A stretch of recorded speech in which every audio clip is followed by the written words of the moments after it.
ओम श्री गणेशाय नमः। ओम नमो भगवते वासुदेवाय। हरे कृष्णा कृष्ण कृष्णा हरे हरे, हरे राम राम राम हरे हरे। तव्हां सभिनी हरि भक्तन के नमस्ते। प्यारा भक्तों, ही कथा पाण गुरु कृपा से हासिल करे रहा आयूं। श्री गणपति सरस्वती जो दरे ध्यान करिया थो मां भागवत महापुराण जो बयान, जंहिंमें व्यासदेव ऐं श्री सुखदेव जी कयो आहे श्री कृष्ण लीला जो गुणगान। सभई चओ जय भागवतम महापुराण। प्यारा भक्तों, कल कथा में पाण श्रीमद् भागवत महापुराण साहिब जे 10 स्कंद जे 11 अध्याय जे बे भाग में ॾिठो त नंद बाबा सभिनी ग्वाल बालन सां सलाह करे गोकुल छॾे वृंदावन ॾांहुं वञी रहण लॻा, जिते श्री कृष्ण भगवान माता यशोदा जी आज्ञा सां बलराम जी सां गॾु वन में गायन चारण वास्ते वञण लॻो। जॾहिं कंस खे इहा हाल मालूम थियो, तॾहिं कंस वस्तासुर नाले असुर खे मोकिलियो, जेको श्री कृष्ण भगवान जे वचरन में मिली वचरो रूप थी हलण लॻो। श्री अंतर्यामी भगवान उन खे सुञाणे घुमाए घुमाए अहिड़ी फेको ॾिनई जो हू वापसि कॾहिं बि न उथियो। तंहिं बाद वस्तासुर जे भाउ बकासुर खे कंस श्री कृष्ण भगवान जे मारण वास्ते मोकिलियो, जेको हिकु वॾे बगले जो रूप धारण करे अची वेठो, जंहिं सां भगवान जॾहिं युद्ध करण वियो तॾहिं हुन भगवान खे गरकाए छॾियो। ग्वाल बाल सभु ॾिॼण लॻा ऐं वञी इहा ॻाल्हि बलराम जीअ खे ॿुधायऊं। अचो त अॼु पाण श्रीमद् भागवत महापुराण साहिब जे 10 स्कंद जे 11 अध्याय जे 3 भाग में इन कथा खे वधीक अॻिते जारी कयूं। सभई चओ जय श्री हरि। श्री सुखदेव जी चवनि था, ए राजा, बलराम जी इहा ॻाल्हि ॿुधी चयो, तव्हां न ॾिजो। श्याम सुंदर पाणे ई उन खे मारे वरी अची तव्हां सां गॾिबो। पोइ जॾहिं श्री कृष्ण ग्वाल बालन खे दुखी ॾिठो, तॾहिं पंहिंजे बदन में अहिड़ी गर्मी पैदा कयईं जो बगले जो पेट सड़ण लॻो ऐं दर्द विचां व्याकुल थी श्याम सुंदर खे ॿाहिरि कढियईं। पोइ श्री कृष्ण उन कपटी बगले जी चुंभ जो हिकिड़ो पासो पंहिंजे पेर हेठां रखी ऐं ॿियो पासो उन जी चुंभ जो हथ सां जले अहिड़ो ज़ोर ॾिनो हो जो हू चीरजी पियो ऐं मरी वियो। सभई चयो जय श्री कृष्णा। प्यारा भक्तों, जॾहिं मरण वक़्तु उन बगले वॾा आवाज़ कया, तॾहिं बलराम ग्वाल बालन खे चयो, ॾिसो हाणे श्री कृष्ण उन बगले खे मारियो आहे, हलो त असां बि हली ॾिसूं। पोइ सभई छोकिरा ऐं बलराम उते आया। श्री कृष्ण चयो त मां चुंभ फाड़े हिन खे मारियो आहे।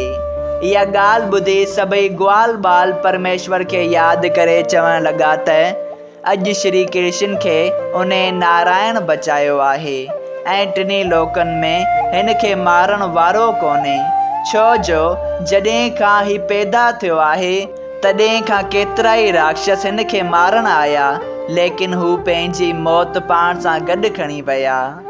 असांजो वॾो भाग आहे जो अहिड़ो संगति मिलियो आहे। जॾहिं श्री कृष्ण संझा थियण ते ग्वाल बालन ऐं विछड़नि समेत खिलंदो कुॾंदो पंहिंजे घर आयो, तॾहिं मुरलीअ जो आवाज़ ॿुधी सभई बिरज बालाऊं ख़ुशि थी पंहिंजे पंहिंजे घरनि खां ॿाहिरि निकिरी अची संदसि दर्शन करण लॻियूं ऐं ग्वालनि बि पंहिंजी पंहिंजी माताइन यशोदा खे बकासुर ऐं वस्तासुर राक्षसनि जे मारिजी वञण जो हाल जीअं जो तीअं चई सुणायो। जॾहिं श्री कृष्ण जी लीला ग्वालनि नंद खे चई सुणाई, तॾहिं परमेश्वर जा शुक्राना मञी माता यशोदा कन्हैया खे खणी पंहिंजी छातीअ सां लॻायो ऐं हिन जे हथां राक्षसनि जो मौत ॿुधी यशोदा सभिनी खे पेरें पवण लॻी त अॼु मुंहिंजे पुट खे भॻवान बचायो आहे। ए राजा, उन ॾींहुं बि नंद श्याम सुंदर जे हथां घणो ई दान ॾियाराए चयो त असां गोकुल छॾे बिंद्राबन आयासूं त बि हर रोज़ नवां नवां खेल श्री कृष्ण जे पुठियां पिया घुमनि। हाणे हितां भॼी केॾां हलूं?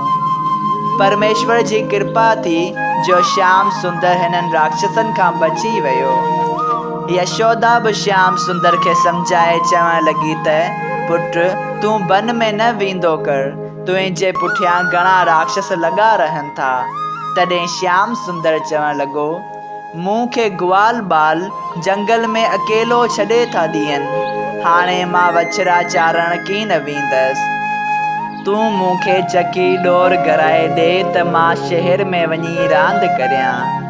ए राजा, तॾहिं यशोदा ख़ुशि थी उन साथ पंहिंजे पुट खे चकी डोर घराए ॾिनी, जो पोइ बिंद्राबन में पियो रांदि कंदो हो। जॾहिं चकी रांदि करण वक़्तु का बिरज बाला अची श्री श्याम सुंदर वटि बीहंदी हुई त हू मस्खरी तौरु चकी घुमाए उन जी ॻिचीअ जे ज़ेवरनि में फासाए उन खे सताईंदो हो। ऐं गोपियूं अंदर में ख़ुशि थी ॿाहिरां हुन खे घणो ई बुरो भलो चवंदियूं हुयूं।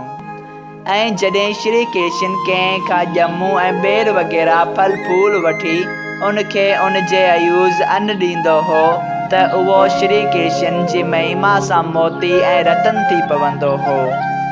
उन करे घणियूं ई बिरज बालाऊं लालची उते ईंदियूं हुयूं ऐं श्री कृष्ण हर रोज़ नई लीला करे बिंद्राबन वासियनि खे सुख ॾींदो हो। धन्य धन्य बिरज के नार, धन्य यशोदा, धन्य नंद, फिरे जिनके घर में ब्रह्म सच्चो आनंद। श्री सुखदेव जी चवनि था, हे राजा ऐं देवताऊं बिंद्राबन जी सारा कंदा हुआ त धन्य आहे बिंद्राबन जंहिं में परमेश्वर पाण गायूं चारे थो। एतिरी कथा ॿुधाए श्री सुखदेव जी राजा खे चयो, हे राजा, ग्वाल बालनि अॻूणे जन्म में वॾो पुण्य कयो हो, जंहिं करे हिननि पार ब्रह्म परमेश्वर सां जंहिंजो दर्शन ब्रह्मा महादेव ऐं देवताउनि खे बि ध्यान में जल्द नथो मिले, तंहिं सां गॾिजी रांदि रूंद थे कयाऊं। सभई चयो जय श्री हरि।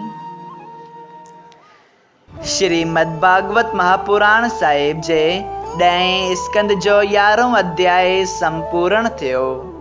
अगरि तव्हां सभिनी हरि भक्तनि खे हिन कथा मां लाभ हासिल थियो हुजे त कृपया हिन कथा खे ॿियनि हरि भक्तनि सां शेयर कजो त उन्हनि जो बि भलो थिए ऐं तव्हांजो बि भलो थिए। सभई चयो जय सिया राम। राधे राधे।